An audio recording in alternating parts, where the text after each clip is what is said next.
आप सभी का मेरे YouTube चैनल BHU एकेडमी में स्वागत है। आज हम लोग नए संसद भवन से रिलेटेड सभी महत्वपूर्ण प्रश्न को देखेंगे। ये सारे प्रश्न आने वाले आगामी एग्जामों के लिए बेहद ही महत्वपूर्ण होने वाले हैं। तो चलिए आइए एक एक करके सारे प्रश्नों को देखते हैं। भारत के नए संसद भवन का उद्घाटन कब किया गया? ऑप्शन ए 22 मई को, ऑप्शन बी 20 मई को, ऑप्शन सी 28 मई को, ऑप्शन डी 25 मई को। इसका राइट आंसर क्या है? तो ऑप्शन सी 28 मई को। भारत के नए संसद भवन का उद्घाटन 28 मई को किया गया। चलिए नेक्स्ट क्वेश्चन पे चलते हैं। भारत के नए संसद भवन का उद्घाटन 28 मई को किसके द्वारा किया गया? Option A Narendra Modi, option B Droupadi Murmu, option C Mallikarjun खड़गे, ऑप्शन डी ओम बिरला। इसका राइट आंसर क्या है? तो ऑप्शन ए नरेंद्र मोदी। आप फोटो में भी देख सकते हैं, भारत के अपने प्रधानमंत्री जी हैं। भारत के नए संसद भवन का उद्घाटन 28 मई को प्रधानमंत्री नरेंद्र मोदी जी के द्वारा किया गया। चलिए नेक्स्ट क्वेश्चन पे चलते हैं। नए संसद भवन का वास्तुकार कौन है? Option A Bimal Patel, option B Chandrakant Devatale, option C Ram V Sutar, option D Mahesh Bhupathi. इसका राइट आंसर क्या है? तो ऑप्शन ए बिमल पटेल। नए संसद भवन का वास्तुकार कौन है? बिमल पटेल। चलिए नेक्स्ट क्वेश्चन पे चलते हैं। नए संसद भवन को बनाने में लगभग कितने करोड़ रुपए खर्च हुए? Option A 1400, option B 1100, option C 1200, option D 1900। इसका राइट आंसर क्या है? तो ऑप्शन सी 1200 करोड़ रुपए। ये जो नया वाला संसद भवन आप फोटो में देख रहे हैं ना, चित्र में देख रहे हैं, ये नया वाला संसद भवन है। इसे बनाने में आपके 1200 करोड़ रुपए लगे हैं। और जो ये पीछे है ना, ये पुराना संसद भवन है जिसका निर्माण सन 1921 में शुरू किया गया था और इसका निर्माण जो है कंप्लीट हो गया था 1927 में। इसे बनाने में मात्र उस समय कितना पैसा लगा था? 83 लाख रुपए लगे थे। कितने लगे थे? 83 लाख रुपए लगे थे। चलिए नेक्स्ट क्वेश्चन पे चलते हैं। नए भवन के लोकसभा चैम्बर में कितने सदस्यों के बैठने की क्षमता है? ऑप्शन ए 825 सदस्य, ऑप्शन बी 868 सदस्य, ऑप्शन सी 808 सदस्य, ऑप्शन डी 888 सदस्य। इसका राइट आंसर क्या है? तो ऑप्शन डी 888 सदस्य। नए भवन के लोकसभा चैम्बर में कितने सदस्यों के बैठने की क्षमता है? तो 888 सदस्य। चलिए नेक्स्ट क्वेश्चन पे चलते हैं। नए संसद भवन की आधारशिला कब रखी गई थी? ऑप्शन ए 10 दिसंबर 2020, ऑप्शन बी 10 दिसंबर 2019, ऑप्शन सी 20 दिसंबर 2020, ऑप्शन डी 30 दिसंबर 2020। इसका राइट आंसर क्या है? तो ऑप्शन ए 10 दिसंबर 2020। नए संसद भवन की आधारशिला 10 दिसंबर 2020 को रखी गई थी। चलिए नेक्स्ट क्वेश्चन पे चलते हैं। संसद भवन में कितने प्रवेश द्वार हैं? Option A 4, option B 5, option C 3, option D 2। इसका राइट आंसर क्या है? तो ऑप्शन सी 3। नए संसद भवन में कितने प्रवेश द्वार हैं? तो 3 प्रवेश द्वार हैं। चलिए नेक्स्ट क्वेश्चन पे चलते हैं। नई संसद में लोकसभा कक्ष की थीम क्या है? ऑप्शन ए राष्ट्रीय पशु बाघ, ऑप्शन बी राष्ट्रीय पक्षी मोर, ऑप्शन सी राष्ट्रीय फूल कमल, ऑप्शन डी राष्ट्रीय पेड़ बरगद। इसका राइट आंसर क्या है? तो ऑप्शन बी राष्ट्रीय पक्षी मोर। आप चित्र में भी यहाँ पे देख सकते हैं कि मोर के पंख जैसा आपका यहाँ पे कुछ आकृति बना हुआ है। नई संसद में लोकसभा कक्ष की थीम क्या है? राष्ट्रीय पक्षी मोर है। चलिए नेक्स्ट क्वेश्चन पे चलते हैं। नई संसद में राज्यसभा कक्ष की थीम क्या है? ऑप्शन ए राष्ट्रीय पशु बाघ, ऑप्शन बी राष्ट्रीय पक्षी मोर, ऑप्शन सी राष्ट्रीय फूल कमल, ऑप्शन डी राष्ट्रीय पेड़ बरगद। इसका राइट आंसर क्या है? तो ऑप्शन सी राष्ट्रीय फूल कमल। नई संसद में राज्यसभा कक्ष की थीम क्या है? तो राष्ट्रीय फूल कमल। चलिए नेक्स्ट क्वेश्चन पे चलते हैं। संसद भवन के उद्घाटन के उपलक्ष्य में कितने रुपए का एक विशेष सिक्का जारी किया गया? ऑप्शन ए 75 रुपये, ऑप्शन बी 70 रुपये, ऑप्शन सी 55 रुपये, ऑप्शन डी 80 रुपये। इसका राइट आंसर क्या है? तो ऑप्शन ए 75 रुपये। आप यहाँ चित्र में भी देख सकते हैं 75 रुपये का स्पेशल कॉइन जारी किया गया। संसद भवन के उद्घाटन के उपलक्ष्य में कितने रुपए का विशेष सिक्का जारी किया गया? तो 75 रुपये का। चलिए नेक्स्ट क्वेश्चन पे चलते हैं। नई संसद में ऐतिहासिक राजदंड सेंगोल को लोकसभा अध्यक्ष के आसन के समीप स्थापित किया गया है। सेंगोल किसका प्रतीक होता है? ऑप्शन ए सत्ता हस्तांतरण, ऑप्शन बी धर्म, ऑप्शन सी संविधान, ऑप्शन डी राजतंत्र। इसका राइट आंसर क्या है? तो ऑप्शन ए सत्ता हस्तांतरण। नई संसद में ऐतिहासिक राजदंड सेंगोल को लोकसभा अध्यक्ष के आसन के समीप स्थापित किया गया है। सेंगोल किसका प्रतीक होता है? तो सत्ता हस्तांतरण का। चलिए नेक्स्ट क्वेश्चन पे चलते हैं। मौजूदा संसद भवन का निर्माण कब शुरू हुआ था? ऑप्शन ए 1931 में, ऑप्शन बी 1921 में, ऑप्शन सी 1941 में, ऑप्शन डी 1951 में। इसका राइट आंसर क्या है?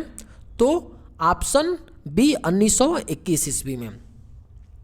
और ये बन के कंप्लीट कब हुआ था? 1927 ईस्वी में।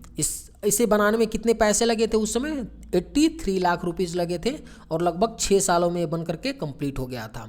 चलिए नेक्स्ट क्वेश्चन पे चलते हैं। भारतीय संसद के कितने सदन हैं? Option A 1, option B 2, option C 3, option D 4। इसका राइट आंसर क्या है?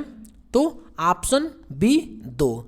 भारतीय संसद के कितने सदन हैं? तो 2 सदन हैं। चलिए नेक्स्ट क्वेश्चन पे चलते हैं। संसद का लोकप्रिय सदन है। Option A Lok Sabha, option B Rajya Sabha, option C उपयुक्त दोनों, ऑप्शन डी इनमें से कोई नहीं। इसका राइट आंसर क्या है? तो ऑप्शन ए लोकसभा। संसद का लोकप्रिय सदन कौन है? तो लोकसभा है। चलिए नेक्स्ट क्वेश्चन पे चलते हैं।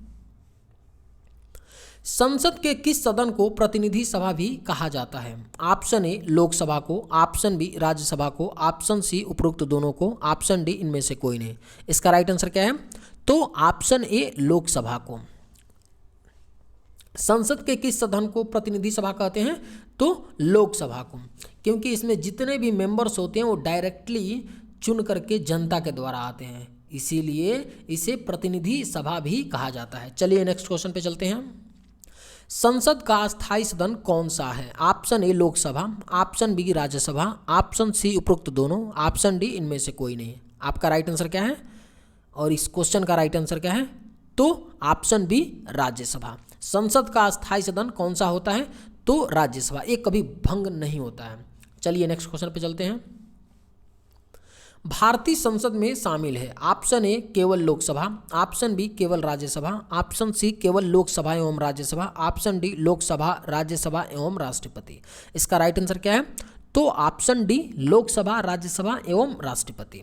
भारतीय संसद में ये 3 चीज़ें शामिल हैं, लोकसभा, राज्यसभा और राष्ट्रपति। चलिए नेक्स्ट क्वेश्चन पे चलते हैं। भारतीय संविधान के किस अनुच्छेद में कहा गया है कि संघ के लिए एक संसद होगी जो राष्ट्रपति और 2 सदनों से मिलकर बनेगी? ऑप्शन ए अनुच्छेद 74, ऑप्शन बी अनुच्छेद 79, ऑप्शन सी अनुच्छेद 80, ऑप्शन डी अनुच्छेद 85। इसका राइट आंसर क्या है? तो ऑप्शन बी अनुच्छेद 79। भारतीय संसद के किस अनुच्छेद में कहा गया है कि संघ के लिए एक संसद होगी जो राष्ट्रपति और दोनों सदनों से मिलकर बनेगी?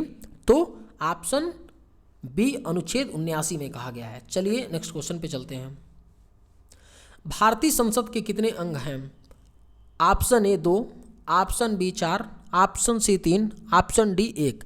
इसका राइट आंसर क्या है? तो ऑप्शन सी 3। भारतीय संसद के कितने अंग होते हैं? 3 होते हैं।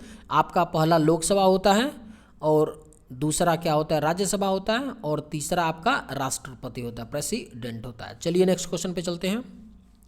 संसद का निम्न सदन एवं उच्च सदन कौन क्रमशः है? ऑप्शन ए राज्यसभा एवं लोकसभा, ऑप्शन बी लोकसभा एवं राज्यसभा, ऑप्शन सी लोकसभा एवं विधानसभा, ऑप्शन डी राज्यसभा एवं विधानसभा। इसका राइट आंसर क्या है? तो ऑप्शन बी लोकसभा एवं राज्यसभा। संसद का जो निम्न सदन होता है उसे लोकसभा बोलते हैं और जो संसद का उच्च सदन होता है उसे राज्यसभा बोलते हैं। चलिए नेक्स्ट क्वेश्चन पे चलते हैं। संसद के दो सत्रों के बीच अधिकतम कितना अंतराल दिया जा सकता है? ऑप्शन ए 1 महीना, ऑप्शन बी 3 महीना, ऑप्शन सी 6 महीना, ऑप्शन डी 12 महीना। इसका राइट आंसर क्या है? तो ऑप्शन सी 6 महीना। संसद के दो सत्रों के बीच अधिकतम कितना अंतराल दिया जा सकता है? तो 6 महीने का। चलिए नेक्स्ट क्वेश्चन पे चलते हैं। संसद के कितने सत्र होते हैं? ऑप्शन ए बजट सत्र, ऑप्शन बी मानसून सत्र, ऑप्शन सी शीतकालीन सत्र, ऑप्शन डी उपरोक्त सभी। इसका राइट आंसर क्या है? तो ऑप्शन डी उपरोक्त सभी। संसद के कितने सत्र होते हैं? बजट सत्र भी होता है, मानसून सत्र भी होता है और शीतकालीन सत्र भी होता है। चलिए नेक्स्ट क्वेश्चन पे चलते हैं।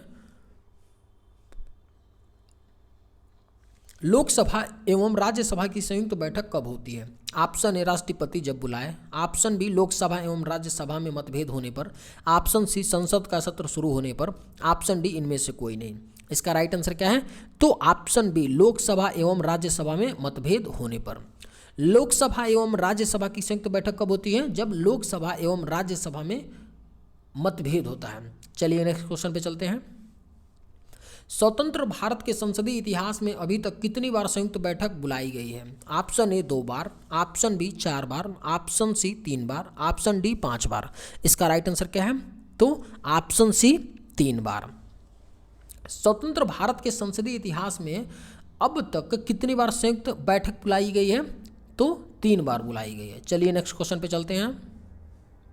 संसद के दोनों सदनों के संयुक्त अधिवेशन की अध्यक्षता कौन करता है? ऑप्शन ए राष्ट्रपति, ऑप्शन बी उपराष्ट्रपति, ऑप्शन सी प्रधानमंत्री, ऑप्शन डी लोकसभा अध्यक्ष। इसका राइट आंसर क्या है? ऑप्शन डी लोकसभा अध्यक्ष।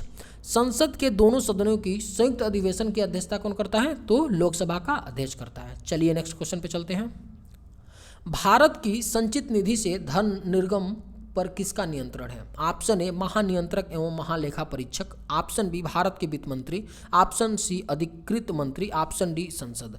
इसका राइट आंसर क्या है? तो ऑप्शन डी भारत की संचित निधि से धन निर्गम पर किसका नियंत्रण होता है? तो संसद का होता है। आज के वीडियो में बस इतना ही, मिलते हैं नेक्स्ट वीडियो में। थैंक्स।